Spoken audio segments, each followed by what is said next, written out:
భారీ వర్షాలతో ఉత్తరాంధ్ర తడిసి ముద్దవుతోంది. పెనుగాలులు, వర్షాలకు చెట్లు నేలకూలాయి, స్తంభాలు విరిగిపడ్డాయి. తీవ్ర వాయుగుండం ప్రభావంతో ఈదురుగాలుల తీవ్రత కొనసాగుతుందని, భారీ వర్షాలు కురుస్తాయని వాతావరణ శాఖ హెచ్చరించింది. ఉత్తరాంధ్ర వానల బీభత్సంపై సీఎం చంద్రబాబు అధికారులతో సమీక్ష నిర్వహించారు.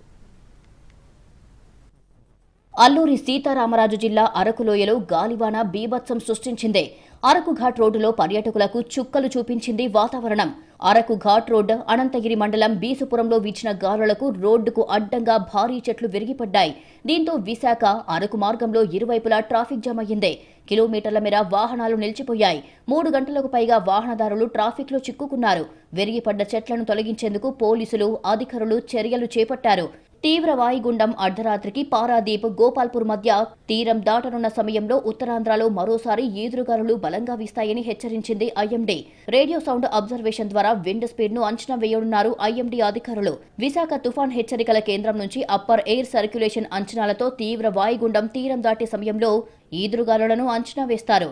విండ్ స్పీడ్ అబ్జర్వేషన్ కోసం ఆర్ఎస్ఆర్డబ్ల్యూ బెలూన్ ను విడుదల చేశారు. నిమిషానికి డేటా ఇవ్వనుంది ఆర్ఎస్ఆర్డబ్ల్యూ బెలూన్. ఉత్తరాంధ్రలో ఎడతెరిపి లేకుండా వర్షాలు కురుస్తుండటంతో సీఎం చంద్రబాబు సమీక్ష చేశారు. ఉత్తరాంధ్ర జిల్లాల కలెక్టర్లు, ఉన్నతాధికారులతో వీడియో కాన్ఫరెన్స్ సమావేశం నిర్వహించిన చంద్రబాబు తీవ్ర వాయుగుండం ప్రభావంతో వీస్తున్న ఈదురుగాలులు, కురుస్తున్న వర్షాలు, వరద ముప్పుపై చర్చించారు. ఆయా జిల్లాల్లో ఎలాంటి పరిస్థితులు ఉన్నాయో కలెక్టర్లను అడిగి తెలుసుకున్నారు.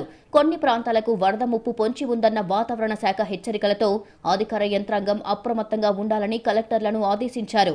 ప్రజలను ఎప్పటికప్పుడు అలర్ట్ చేస్తుండాలని సూచించారు. అవసరమైతే ప్రజలను సురక్షిత ప్రాంతాలకు తరలించాలని స్పష్టం చేశారు. మంత్రులు, విపత్తు నిర్వహణ బృందాలు వాతావరణ పరిస్థితులను ఎప్పటికప్పుడు పరిశీలిస్తూ చర్యలు తీసుకోవాలని సూచించారు. అన్ని శాఖల అధికారులు సమన్వయంతో పనిచేసి ప్రజలకు ఎలాంటి ఇబ్బందులు లేకుండా చూడాలని ఆదేశించారు.